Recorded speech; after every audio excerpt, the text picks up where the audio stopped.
Let's talk about Rydberg scale of energy. Rydberg scale of energy. तो हमने क्या निकाला अभी कि जो भी एनर्जी होती है दैट इज़ माइनस का 13.6 upon Z square by N square. ये जो माइनस 13.6 इलेक्ट्रॉन वोल्ट है इसको बोलते हैं वन रिडबर्ग. वन राइड भी बोल सकते हैं या वन रायबर्ग भी बोल सकते हैं, कुछ भी बोल सकते हैं. वन वैसे वन राय लिखना चाहिए, वन राय. सो आगे से अगर आपका मन करे, just for the sake of an information बता दिया मैंने कि माइनस 13.6 इलेक्ट्रॉन वोल्ट को वन रिडबर्ग भी बोला जाता है, उसका शॉर्ट फॉर्म वन राय है. Now let's talk about another thing that is explanation of the hydrogen spectrum.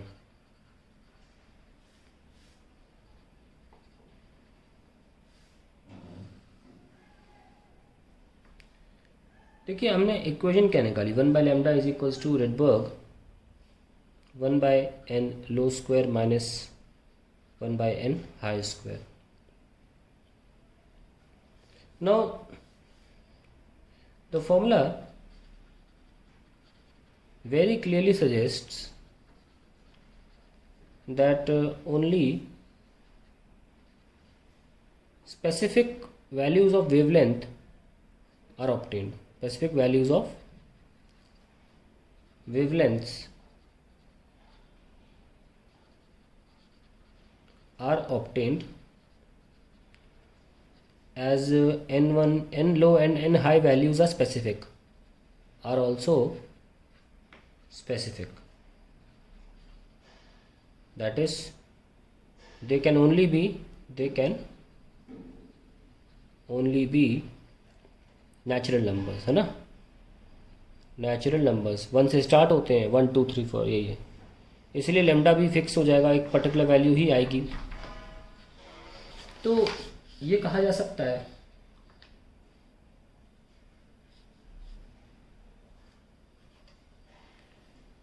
so all these wavelengths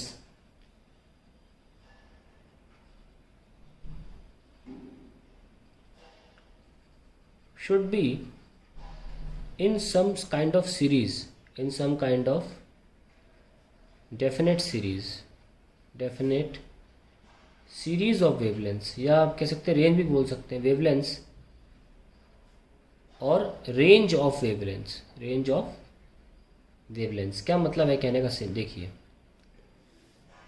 all these wavelengths should in some kind of should fall लिखना चाहिए था, should fall in some kind of definite series of wavelengths और range of wavelengths. मतलब जैसे कि आपका wavelength का formula क्या है, रिडबर्ग 1/n लो का स्क्वायर माइनस 1/n हाई का स्क्वायर. अगर इलेक्ट्रॉन कहीं से भी नीचे पर ही आके स्टेबल होता है सबसे नीचे, यानी कि अगर n लो 1 हो जाए और n हाई जो हो वो ग्रेटर देन 1 हो, ऐसे में क्या वेवलेंथ निकलेगी, अप टू इन्फिनिटी ले लें. तो ऐसे में जो वेवलेंथ्स आएंगी वो किसी सीरीज़ में लाई करेंगी, और वो सीरीज़ एक साइंटिस्ट ने स्टडी की थी, इसके नाम पर ये नाम रखे जाएंगे. हालांकि उनकी वेवलेंथ का एक रीजन भी बन जाएगा कि यहाँ से लेकर यहाँ तक वेवलेंथ है. जैसे कि फर्स्ट आता है लाइमन सीरीज. लाइमन सीरीज में क्या होता है, जो लोअर लेवल है वो हमेशा 1 रहेगा और हायर लेवल जो होगा वो होगा 2 3 4 and so on up to infinity.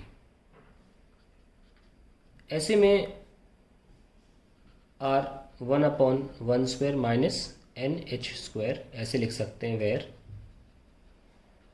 NH जो है वो 2 से स्टार्ट हो रहा है अप टू इन्फिनिटी जा रहा है.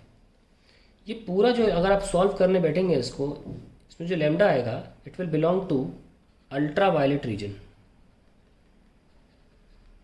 तो ये देखिए आपको वो रीजन मिल गया जहाँ पर ये वेवलेंथ आपको मिलेंगी, अल्ट्रा वायलेट रीजन. अब अल्ट्रा वायलेट आप देख तो सकते नहीं, आप देख तो केवल विजिबल ही सकते हैं. तो जब हम ऐसी सीरीज़ में आएंगे जहाँ दिख रही होगी तब आपको मैं दिखाएंगे भी कि इनको पकड़ा कैसे जाता है. मतलब उन्हीं को बोलते हैं स्पेक्ट्रोस्कोपी, पकड़ा कैसे जाता है, ये जो लाइंस मिलती हैं कैसे मिलती हैं, तो थोड़ा बता दूंगा मैं. अभी आप अल्ट्रावायलेट देख नहीं सकते तो आपको दिखेगा नहीं, बस ये बताया कि हाँ ये जो वेवलेंथ लाइमन सीरीज़ के दायरे में गिरती हैं इनको हम अल्ट्रा वायलेट रीजन में डालते हैं, क्योंकि जो वेवलेंथ आंसर आएंगे वो अल्ट्रा वायलेट में ही रहेंगे। और आगे बढ़ते हैं। मैं आपको एक बार ये दिखा दूं कि क्या वेवलेंथ्स रहती हैं। Gamma X U V I M N ray, gamma rays, X rays, ultra violet, visible, infrared, microwave, radio waves. Gamma rays जो होती हैं वो लेस देन 0.1 एंगस्ट्रॉम, एक्सरे जो होती हैं वो लेमडा की वैल्यू 0.1 एंगस्ट्रॉम से 100 एंगस्ट्रॉम तक लाया करती है। अल्ट्रा वायलेट की वेवलेंथ जो है वो 100 एंगस्ट्रॉम से 4000 एंगस्ट्रॉम लाया करती है। विजिबल की 4000 से, प्रिसाइजली देखो प्रिसाइजली 3800 होता है, जो लिखने जा रहा हूँ वो 7800 होता है, पर मैं 8000 लिख देता हूँ, कोई फ़र्क नहीं पड़ता, छोटा मोटा आगे भी चलता है। बहुत अलग अलग किताबों में ये अलग अलग मिलेंगी आपको। इंफ्रारेड होता है 8000 एंगस्ट्रॉम से 1 mm तक, ये रेंजेस हैं इनकी। माइक्रोवेव होता है 1 mm से 1 मीटर तक, कई बार किलोमीटर्स भी हो जाता है, और 1 मीटर से there is no limit to this, they can be kilometres long. ना हमने जो अभी पाई हैं वो अल्ट्रा वायलेट पाई हैं। सो लाइमन जो सीरीज़ थी उसका मतलब ये होता है कि जब भी इलेक्ट्रॉन किसी भी एनर्जी लेवल से, ये तो मैं इन्फिनिटी बना रहा हूँ, ये n इक्वल टू मान लीजिए 1 है, ये n इक्वल टू 2 है, और ये n इक्वल टू 3 है, ये n इक्वल टू 4 है। देखो करीब क्यों आ रहे हैं, क्योंकि पहले तो -13.6 आता है ना, दूसरा आता है माइनस का 3.4। आप खुद देख सकते हैं कि इनके बीच में फासला जो है वो 10 इलेक्ट्रॉन वोल्ट का है। हालांकि अगला जो है वो मुश्किल से 2 इलेक्ट्रॉन वोल्ट का आ रहा है, ठीक है, मुश्किल से अप्रॉक्सीमेटली। तो ऑब्वियसली जो फासला कम होता चला जाएगा। तो कहीं से भी इलेक्ट्रॉन, अगर मान लो इलेक्ट्रॉन यहाँ से यहाँ जंप करता है तो वो कुछ एनर्जी फेंकेगा, यहाँ से यहाँ जंप करता है तो वो कुछ एनर्जी फेंकेगा फोटोन के रूप में, यहाँ से एनर्जी, और यहाँ से यहाँ जो भी वो फेंकेगा वो लाइमन सीरीज माने कि अल्ट्रा वायलेट रीजन में ही लाया करेगी। ये कहने का मतलब है जब इलेक्ट्रॉन वापस आता है, मैं उसकी बात कर रहा हूँ। वापस आएगा तभी तो मिलेगा फोटोन, ये तो मिलेगा क्यों, ये फोटोन जो है तभी मिलेगा, वापस आ रहे हो। So when an electron makes a transition from any energy level to the first, यानी कि ग्राउंड स्टेट, इसे बोलते हैं ground state, then ultra violet light या रीजन या रेडिएशन इज एमिटेड, इसे ग्राउंड स्टेट बोला जाता है। वही लाइमन को दिखाया है मैंने। अब आता है बाल्मर सीरीज। बाल्मर से हमें कलर देखना चालू हो जाते हैं।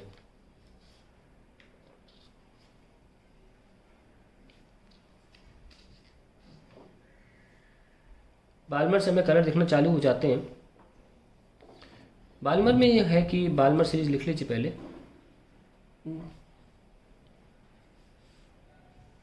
This is the series in which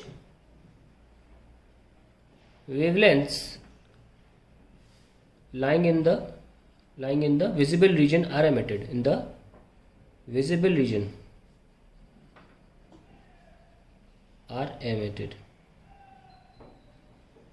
यानी अब निकालना हो तो कैसे निकालोगे बाल्मर सीरीज में? 1 बाय लैम्डा, बाल्मर लिख लो ऐसे, Rydberg 1 by n low square minus 1 by n high square. यहाँ पे जो लो होगा वो 2 से स्टार्ट होगा, और हाई ऑब्वियसली 2 तो नहीं हो सकता, ग्रेटर देन 2 ही होगा, 3 and set is 3, 4 and so on. अब मैं आपको एक चीज़ बढ़िया करके दिखाता हूँ। सपोज ये रिडबर्ग है और ये 1 बाय 2 स्क्वायर है माइनस 1 बाय 3 स्क्वायर है। ओके, तो रिडबर्ग को आप ऐसे ही रहने दो। दिस इज 9 माइनस 4 5 बाय 9 4 तो 36, ये आ गया 1 बाय लेमडा। तो लेमडा बी कितना आया? 36/5 रिडबर्ग। ये सर नो सॉल्व करेंगे तो ये कैंसिल हो जाएगा रिडबर्ग, दैट विल बी 7.2। मैंने पहले बोला था आपको काम आएगा 1 बाय रिडबर्ग, दैट वाज 0.911 10 की पावर -7। अगर मैं ऐसे 1 भी मान लेता, सपोज मैं ऐसे 1 मान लेता हूँ थोड़ी देर के लिए, तो या थोड़ा सा कम लेके कर लेंगे तो 7 ले लो, 7 10 पावर -7 मीटर, यानी कि अप्रॉक्सीमेटली 7000 एंगस्ट्रॉम मेरी वेवलेंथ आ रही है। अब बताइए 7000 एंगस्ट्रॉम जो वेवलेंथ होती है किस रीजन में लाया करती है? लिखवाया था ना मैंने, कहाँ गया? इसी में लिखा था। हाँ देखिए, विजिबल मिलाया करती है ना 8000 के अंदर, और सबसे ऊपर जाके कौन सी वेवलेंथ होती है, रेड। तो ये जब से नेक्स्ट ट्रांजिशन जो होगा तीसरे से दूसरे पर कूदने वाला, वो रेड कलर को फॉलो करेगा, रेड कलर दिखेगा आपको। Okay, and so on. अब जैसे कि अगर आप इन्फिनिटी वाला केस लेते हैं कि इन्फिनिटी से आपका इलेक्ट्रॉन आ रहा है 2 पर, तो 0 हो गया। So what are we getting, r/4। So lambda Balmer क्या हो गया, 4/r। So I will write 4, और r को मैं अप्रॉक्सीमेटली 10⁻⁻7 ही ले लूँ। तो आप देख सकते हैं कि ये लाइट जो होगी वो होगी इन्फिनिटी वाली, very close to being ultraviolet and very close to being violet, yes और नो। क्योंकि आप देख सकते हैं कि अल्ट्रा वायलेट जो है वो 4000 पे, तो एक तरह का ये एक पॉइंट हो जाता है जहाँ पे आप अल्ट्रा वायलेट भी बोल सकते हैं, वायलेट भी बोल सकते हैं। तो अगर हम बाल्मर जी की लाइंस बनाना चाहें तो बना के देखते हैं। ये इन्फिनिटी है, ये n=1 है, और थोड़ा ऊपर ले लें n=2, बाकी n=3, 4, 5 एंड सो ऑन। थोड़ा मैं नेक्स्ट पेज पे बना लेता हूँ अच्छा सा डायग्राम।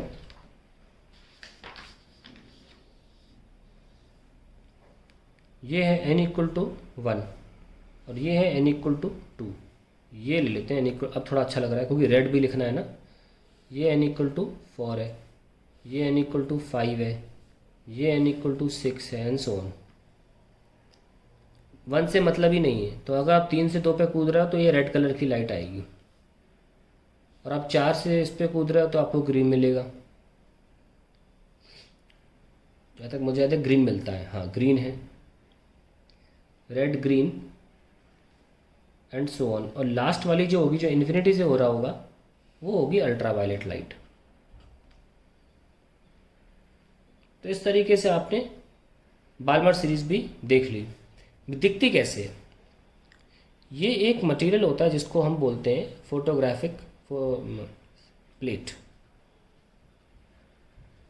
यहाँ पर या कोई ऐसा मटेरियल होता है जो इन लाइंस के इम्प्रिंट ले लेता है और इस तरीके से दिखती है। सपोज ये हमें दिख गई, ये रेड होगी, बाल्मर की बात कर रहा हूँ, तो ये यहाँ पे जो लाइंस बन जाती हैं उन्हीं को हम स्पेक्ट्रल लाइंस बोलते हैं।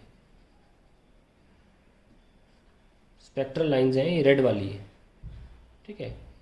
और फिर ऐसे हमें अलग अलग जितनी भी लाइंस यहाँ पॉसिबल हैं, 3, 4, 5, 6 जो प्रोमिनेंटली दिख रही हैं वो हम बना लेते हैं। और जैसे जैसे हम इस तरफ जा रहे हैं, यहाँ तो वेवलेंथ ज़्यादा हो रही है ना, यहाँ वेवलेंथ कम हो रही है, वैसे वैसे लाइनें काफ़ी करीब आ जाती हैं, एंड सो ऑन, ठीक है। तो यहाँ पे करीब मान लो 4000 है एंगस्ट्रॉम, और यहाँ पे 7000 एंगस्ट्रॉम के आसपास की लाइट आपको मिल रही है। तो ये जो लाइंस बनाई है मैंने फोटोग्राफिक प्लेट पे, जो एक्सपेरिमेंट के दौरान इन लोगों को मिलती थी, उसको स्पेक्ट्रल लाइंस बोलते हैं। और सिर्फ यही लाइंस मिल रही हैं, यानी कि सिर्फ यही एनर्जीज क्या मिल रही है हमें on the edge an experiment. अब देखिए डिसकंटिन्यूटी कितनी ज़्यादा है, कुछ नहीं है, gap gap gap gap gap, इसी को बोलते हैं डिसकंटिन्यूटी होना। इसको बोलते हैं कंटिन्यूस स्पेक्ट्रम ना होना। That is why we call it not having a continuous spectrum, यानी कि पर्टिकुलर एनर्जी का ही फोटोन निकलता है, एवं किसी भी एनर्जी का नहीं निकलता, नहीं तो सारा भर जाता फिर तो अच्छा खासा गैप्स रहते हैं इनमें, ठीक है। तो ये बाल्मर सीरीज थी, मैंने जो कलर दिख सकते थे मैंने उनके हिसाब से आपको यहाँ पे फोटोग्राफिक प्लेट पर उस तरह बना के भी दिखा दिया। अल्ट्रा वायलेट आप देख नहीं पाओगे, इसलिए मैंने पहले लेमन में कुछ नहीं दिखाया था ऐसा, पर ये डायग्राम बनाना बहुत ज़रूरी है, ठीक है। अब बात करते हैं, अब जल्दी जल्दी निकालेंगे हम और भी। लेमन बाल्मर हो गया, अब पैशन। अब सारी नहीं बना के दिखाऊंगा मैं। पैशन में क्या है, जो लो है वो 3 है और जो हाई है वो >3 है। एक होती है ब्रैकेट, जो लो है वो 4 है, जो हाई है वो 5 है, 4 से ऊपर। और फंड सीरीज, इसको P लगा के लिखते हैं लेकिन बोलते फंड सीरीज है, 5 और NH > 5। एक और होती है, लिखने को लिख सकते हैं हम्फ्री सीरीज, इसमें लोअर लिमिट 6 है और हायर जो है वो 6 से ऊपर मानी जाती। तो ये आपके अलग अलग स्पेक्ट्रल लाइंस हैं when the electron comes down from high energy level to low energy level. तो हम एक एनर्जी लेवल डायग्राम बनाने जा रहे हैं जिसमें हम सारी चीज़ें दिखाएंगे एक बार में, जो एग्ज़ाम में बनाना भी पड़ता है। Let's write energy level diagram. n equals to 1 ground state, then you have n equals to 2, then you have n equal to 3, n equal to 4, n equal to 5 and so on। और finally ऊपर आप जाएंगे अगर बहुत ऊपर तो ऐसे dotted करके दिखा दो, और ऊपर आप एक डार्क सा शेड कर दो जहाँ पे एनर्जी लेवल्स इतने पास हो गए हैं, इतने पास हो गए हैं कि वो अब क्वांटाइज्ड नहीं रहे। पास हो गए ना बहुत, तो बहुत दूर जाकर नॉन क्वांटाइज्ड स्टेट्स मिलते हैं। ये तो क्वांटाइज्ड स्टेट्स हैं जहाँ पे एनर्जी एक integer multiple of some fix quantity that is 13.6 है। नाउ कलर करने के बाद इसको लिख दें नॉन क्वांटाइज स्टेट। वहाँ तक पहुँचाओ। यहाँ पे देखो जैसे से ऊपर जा रहे हैं फासला कम हो रहा है, तो यहाँ पे जाकर फासला बचेगा ही नहीं, तो हम बोलेंगे non quantized state.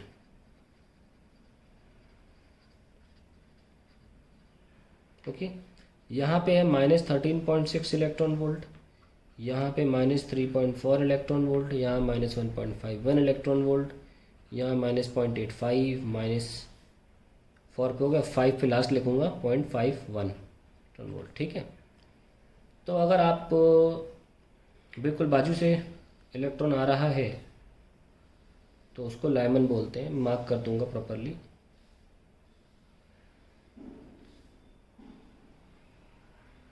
This is Lyman.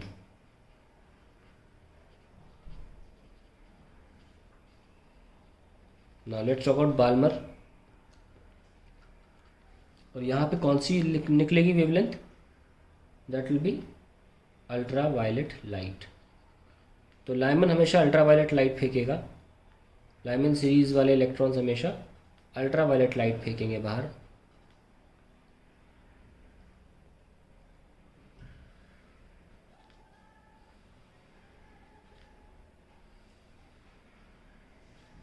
ठीक है, ये आपका हो गया बाल्मर। और ये विजिबल लाइट दिखाएंगे, visible light. Then comes Lyman Balmer Paschen. This is going to be Paschen. अगली वाली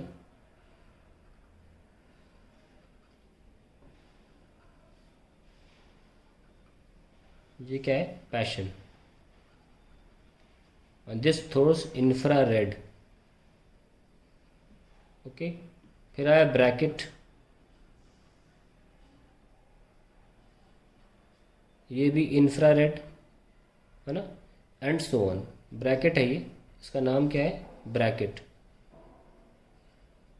ये भी साइंटिस्ट का नाम होगा।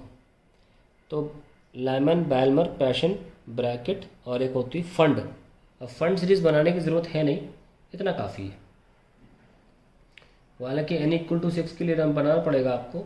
जो 1 पे आप कूदोगे तो बोलोगे लाइमन, 2 पे आप कूदोगे तो बोलोगे बाल्मर, 3 पे कूदोगे तो बोलोगे Paschen. Lyman, Balmer, Paschen, bracket.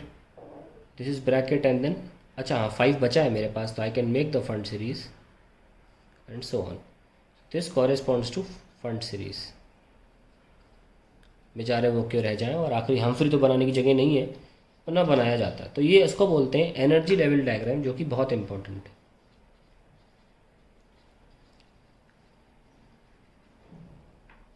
For hydrogen atom.